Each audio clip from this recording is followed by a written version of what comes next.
अस्सलाम वालेकुम दोस्तों, ड्रामा सीरियल दुलाब उन सां गॾोगॾु वारी संधियूं वाटूं ऐं ड्रामा सीरियल वेरनि जी वस्ती इन जी नई अपडेट तव्हां सां शेयर कंदासीं ऐं हिन वीडियो खे आख़िर ताईं ॾिसंदा ऐं थी सघे त असांजे यूट्यूब चैनल दासी टीवी खे लाज़मी सब्सक्राइब कंदा। अॼु जी अपडेट में दोस्तों वॾियूं ख़बरूं आहिनि तव्हांजे लाइ।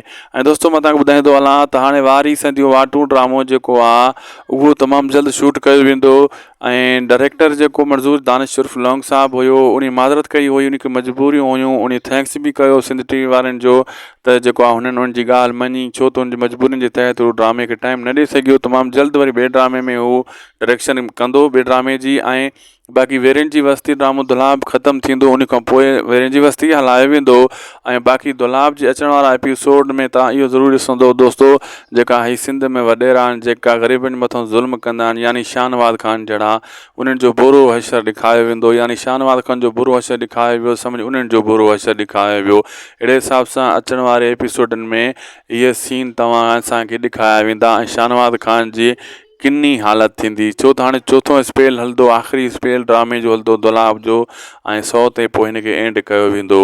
असांखे ॾींदा इजाज़त दोस्तों, दासी टीवी यूट्यूब चैनल खे सब्सक्राइब कंदा, लाइक कंदा, शेयर कंदा ऐं मथां बेल आइकन खे ऑल ते कंदा। अल्लाह हाफ़िज़।